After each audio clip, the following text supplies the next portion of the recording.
Quierre, has put in a lot of time. He really he was a hard worker for us. He had opportunities for us and had some good moments. I'm sure moments he wants back. And at the end of the day, we're happy for Quierre and his family. As a defensive backs coach by trade, what do you think of the proposal that you eliminate an automatic first down for holding or illegal contact? Yeah, that's a tricky one there. I think on the surface, there'd be some things we would need to work through to make that a little bit more specific to the game right now.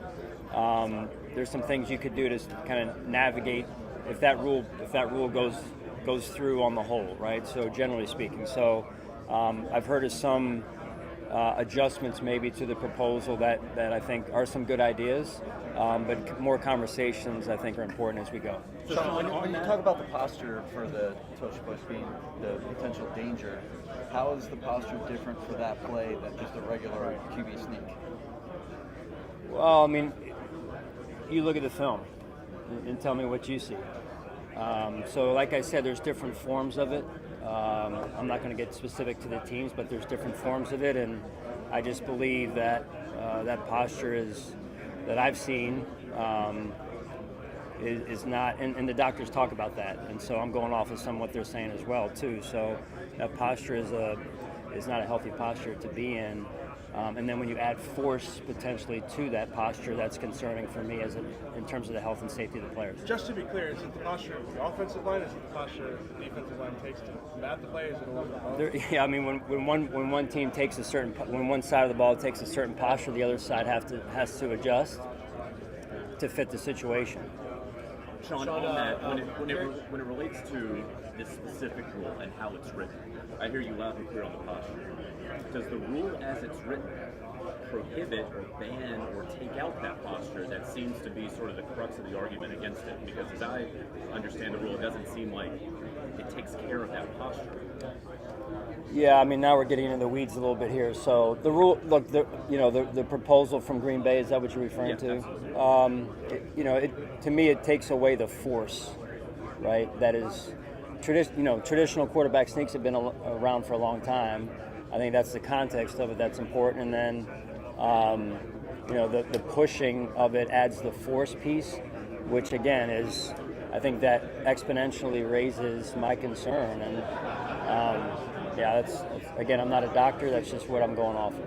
Sean, have you heard from teams that, or have you heard the conversation about what immediately means in the proposal of like pushing immediately at the snap versus? I've heard that conversation. Yeah, I've heard that question. What are the questions and what's the answers like? Well, I don't have that answer. That's a, I think you got to go to the source of the proposal and the rule. Sean, your reaction to seeing Stephon Diggs back in the division, and what kind of player the Rangers? Yeah, happy for Steph. I mean, I know he went through that serious injury last year. That's tough to watch. He's a great player, and he'll be a great addition to their team. I mean, New England's obviously loading up, and they've done a great job. They've got Braves there now, Josh McDaniels, two really good coaches. I have a lot of respect for it. Coach, what about Mac Hollins? What kind of player are they getting? Yeah, Mac as well. I mean, again, Mac was a big glue guy for us, right? He not only played offense, he played special teams, did it at a high level. I thought he really made an impact on our team and our culture last year. Yeah, Coach Sean, what have been some of the keys to you all building out your pass rush? What are the keys for us to do that? Yeah, having built it out and being able to attack from that posture. Well, that's a point of emphasis for us, and like it is probably for most teams of building the defensive line to where we need to have it. That's a position that we value greatly. What do you look at with what you've missed from Mac regarding 4-4 special teams, and who on your team do you identify, or is that something that materializes? Well, we're probably, with Mac not being here, we're probably down a big piece in that regard. We look for these special teams aces, the Taiwan Joneses, the Mac Collins, and guys that can be real force players for us on on special teams, 4 core guys, or dominant in 2 of the phases perhaps. And so, with Mac, leaving, we're going to have to fill that void. What are your thoughts on in a lot of organizations? There's 4 guys who are there and they're Yeah. fixtures. Yeah. You've kind of circled through, and we can go with Tyler Martínez. You lost him recently. Yeah. What is it? Are you a believer of that? Of like having them there and keeping them and having that foundational piece? I am. I think that's an area that we need to address.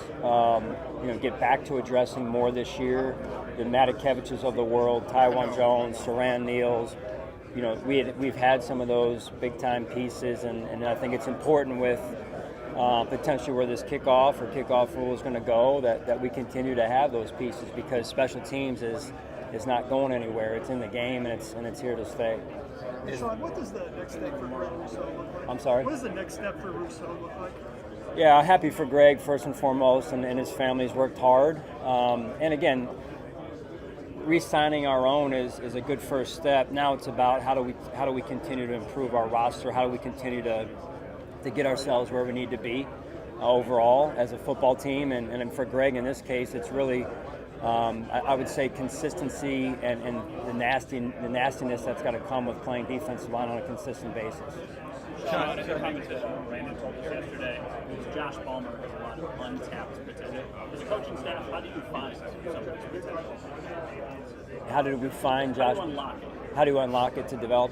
Well, again, I think it starts with the culture that we have and the foundation, and how we get guys to become the best versions of themselves through team messaging, things like how we handle the schedule, our locker room led by Josh, of course, among others, right? So I think that's the start, and then how we handle our strength and conditioning program, how we handle the training room, and what we expect of the players, giving them the sports science edge that we think we can give them. I mean, that's all kind of the launching pad, if you will, to helping guys really unlock, as you asked about in this case, Josh. Is there a specific example over the course of the years for your coaching staff? There's been a player you've been super proud of maybe you got them and they hadn't quite reached that yet, and then you saw the best version of themselves in either Buffalo or before you left Buffalo? Well, I mean, just the one that people always talk about is Micah and Jordan, right? When you look back at when we got them in the free agent process and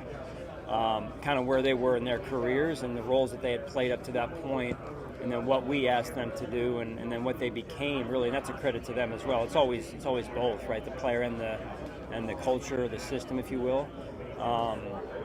I think our coaches do a phenomenal job of that, right? And that's why it's important to have the right coaches in the building and guys that can teach, can develop, and inspire players to become what those two became. Sean, you said the Lions' proposal for the automatic first down, there's been tweaks to the proposal? No, not tweaks to the proposal, just ideas around the proposal. Okay. If it's either the first down or not, I mean, what could you possibly change? I'm not going to get into that. Those weren't my ideas. Those are just things I've heard, some of the kind of scuttlebutt around the idea. Okay. Ideas around the rule proposal that I think, if adopted, would potentially help it move forward even more, and that's up to the process now. One of the other ones being discussed is the playoff seeding and the division winner. What's your thoughts on that? I'm a big proponent for divisional play and division rivals that have to play every year, and the power in winning the division. We talked about a potential, knocking the outliers of some of the losing teams with losing records that also win the division, and get them getting a home game versus not. So I think that's a potential that at least makes me a little bit more have an appetite for passing that proposal and buying into that way of thinking. So yeah. Sean, how important is it for both Javon Solomon and Dwayne Carter to take that next step this year for how the defensive line looks right now? It's going to be big. We're going to be probably pretty young because of two of the suspensions that we have with the guys, with Michael and Larry O there. So we're going to need some young players to step in and develop and develop in a hurry. I thought DC got off to a good start last year. Then he had the injury, of course, and Solly, showed different things throughout the course of the year. Some special teams wise, some defensive. defensively at the line of scrimmage, and they'll be counting on big time to come back this year and help us. Sean, so how do you navigate the suspensions as a coach? Because they're going deep into the season, and you want these guys to eventually be significant players for you, but they're not going to be getting those reps because then you get guys ready for Sunday. Yeah. So they're getting scraps. Yeah, it's an interesting question, Tim, right? Because they're going to start off, the spring with this. It's important we get them the reps they need there to develop their foundation, having been, really first-time players with us in the system. And then they're going to get them again in training camp. But then at some point, to your point, we have to start to blend the other guys who are going to be playing the first 6 games into the equation. So, and then with them, they're not going to be around the building for said time. So them, it's and they're wired this way. Michael and Larry O both of staying in shape. It's just hard to do when you're not playing football, right? You can stay in shape, doing your sprints, all that type of stuff, weight room shape, but football shape is totally different. And then the familiarity with the system, and then just getting into a rhythm overall. So that's going to be a challenge. And when they do come back, to come back and find their rhythm as quickly as possible, because the league will be in a rhythm at that point. How do you do it? I think we got to. I don't think there's an easy answer. I really don't. But building them up the right way, at least with the knowledge of the system, and then getting them in shape, and then they're going to. Luckily they're both wired that way to handle it on their own. But again, I think there's going to be. It's not going to be perfect. I can tell you that it's not. Sean, in the competition committee, what kind of voice does Stephen Jones have in that room, and to earn his respect as a co-chairman, what kind of influence does he have? Oh, he's been phenomenal. He really has. It's my first time around Stephen, and I have a ton of respect for him and how he handles himself in that room. And he's one thing is with where he's been in this league for so many years, and how he respects the other voices that are in that room, including my own. I respect the heck out of him and how he handles himself and what he stands for in terms of growing the game. Sean, the Niners have obviously lost a lot of talent this offseason, in part because they've got to pay a quarterback. Because why? They've got to pay a quarterback a lot of money. You've obviously been in the same situation and had to make concessions with your roster due to the cap. The Niner fans think the sky is falling, and as you've been through that process, have you ever had how are we going to do this? How do you make this work when you have to make a quarterback that much more? Yeah. It makes for a tough budget, I can tell you that. We're fortunate we have a really good quarterback. They have a really good quarterback as well. Both quarterbacks are different, but when you have good quarterbacks, which everybody is looking for, then you've got to kind of pay the piper, right? So in our case, we've paid Josh, and rightfully so, and so then you have to budget around that, and it's not easy. I think that's where you come down to building through the draft. You've got to hit on the draft picks, and those are key aspects of building it the right way. Do you everyone talks about you've got to go through the draft, but when you're in that situation, is the pressure heightened when you know some of these guys might really have to step in and play? Well, I think the pressure in the league is there every year, quite honestly. So, the players, again, that's if you're drafting the right players, you can fill most of those voids. And again, that's I think how you build the right way. And so you can only have so many A-level players on your team. That's where guys stepping up, guys need to step up from the bottom third of your roster and develop, and that's where I think where coaching comes in and helps as well. Over the years, the NFL has instituted a lot of things to diversify leadership ranks, from to incubator programs. I know you participate in the women's forum.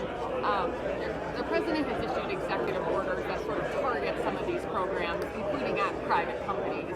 I just wonder if you worry that some of these initiatives or programs could be rolled back, and what the consequences of that would be. Yeah, I stay out of the politics end of things. I'm really just into coaching our football team and leading our football team. That said, I think being aware of those things is important, right, in terms of where it could go and how we need to make sure we're doing the right thing. That's the key, is every day trying to do the right thing. Coach, you guys went against the Broncos in that playoff game. What were your impressions of Bo Nix in his first playoff start? Yeah, very impressed with Bo Nix, especially for a rookie quarterback.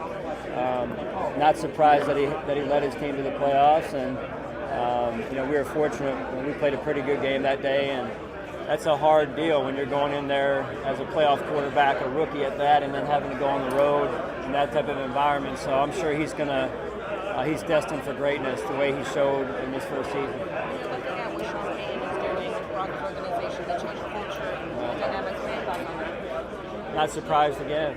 He's a phenomenal coach. I have a ton of respect for him as a head coach, but also as a offensive coach, offensive play caller.